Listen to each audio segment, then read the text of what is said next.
Dans cet épisode, on pourrait dire que le ciel n'était plus une limite. Mais avant d'en arriver là, bonjour, on plonge ce soir dans la vie euh, assez incroyable de Félix Baumgartner. La Hmm. nouvelle est tombée, assez brutalement d'ailleurs. Il est décédé le 17 juillet 2025. Il avait 56 ans. Oui, un accident de parapente en Italie. Ça fait un choc, hein. Surtout quand on pense à son exploit le plus connu, le saut stratosphérique de 2012. Ah oui, Red Bull Stratos. L'image qui a fait le tour du monde. Exactement. Alors aujourd'hui, on va essayer de regarder un peu au-delà de cette image, de ce saut. On va explorer le personnage. On s'appuie sur des articles de presse, sa bio, des interviews aussi. Bonne idée, parce que ce saut de 2012, c'était quelque chose. Racontez-nous un peu. Il a sauté d'une capsule à presque 39 km d'altitude, au-dessus du Nouveau-Mexique. 39 kilomètres, c'est vertigineux. Carrément. Et il est devenu le premier homme à passer le mur du son en chute libre. Sans avion, rien. Machin point 25, c'est ça. C'est ça. Plus de 1350 km/h. Et record de distance de chute libre aussi, hein. 36,4 km. Il en parlait d'ailleurs, de cette vue, du silence là-haut. Il disait parfois il faut monter très haut pour comprendre à quel point on est petit. Une phrase forte. Mais la préparation, ça n'a pas été simple. Ah bon? Il a beaucoup lutté contre la claustrophobie. Enfermé dans cette combinaison pressurisée pendant des heures. C'était dur. J'imagine. Et la descente elle-même? Oui, là, ça a failli très mal tourner. Il est parti dans une vrille. Une rotation complètement incontrôlée. Très, très dangereuse. Il l'a dit après, non? Que ce n'était plus une question de record. Exactement. Il a dit, s'il ne s'agissait plus de battre des records, mais de survie. Il a dû activer un système pour se stabiliser. Incroyable. Et son contact radio, c'était? Joseph Kittinger, l'ancien détenteur du record. Belle image aussi. C'est vrai. Bon, il faut dire que son record d'altitude, lui, a été battu. Oui, 2 ans après, par Alan Eustace. Assez discrètement d'ailleurs, en 2014. Mais ce saut Stratos, c'était un peu l'apogée médiatique. Mais sa carrière, elle était déjà bien remplie avant, non? Ah oui, largement. Fearless Félix, on l'appelait, ou BA 502.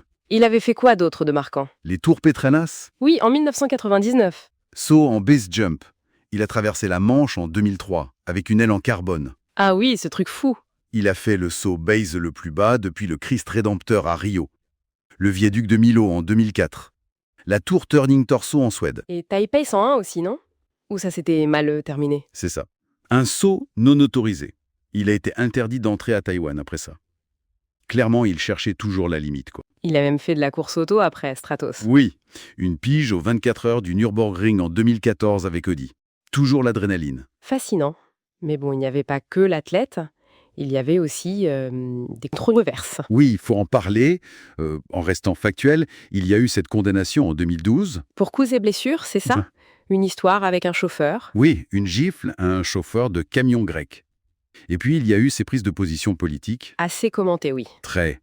Il a parlé de dictature modérée, il a eu des propos très durs envers les réfugiés, il a soutenu Norbert Hofer, le candidat d'extrême droite en Autriche. Sa page Facebook avait été supprimée à un moment, non? Oui, temporairement. C'est intéressant ce contraste entre la rigueur de Stratos et ses sorties plus impulsives, on va dire. Deux facettes, peut-être. Il avait aussi déménagé en Suisse. Pour des raisons fiscales apparemment. Des différends avec le fisc autrichien. Sa vie privée était assez exposée aussi. Un personnage complexe, donc. Tout à fait. Et cette intensité, malheureusement, elle l'a suivi jusqu'à la fin. Cette fin tragique, oui. Le 17 juillet 2025, Porto Sant'Elpidio en Italie. C'est ça. Un accident de parapente motorisé.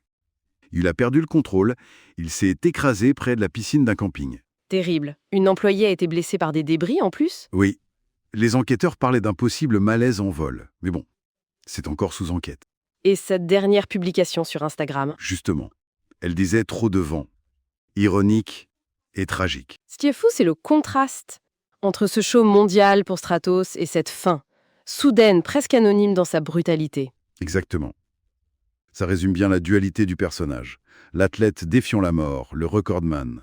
Et puis cette personnalité publique, plus compliquée, clivante. Difficile à cerner. Hmm. Et ça nous laisse avec une question, peut-être. Qu'est-ce qui pousse quelqu'un à repousser sans arrêt les limites comme ça? À flirter avec le danger? Oui. Et qu'est-ce qui reste de tout ça une fois que les records sont battus, que la célébrité diminue, que les caméras s'éteignent? Une question ouverte, pour finir. C'était Scoop It on Time. Merci de nous avoir suivis jusqu'à la fin. N'hésitez pas à télécharger le mini-guide 5 leçons de courage de Félix Baumgartner, disponible dès demain sur Google Playbook en e-book.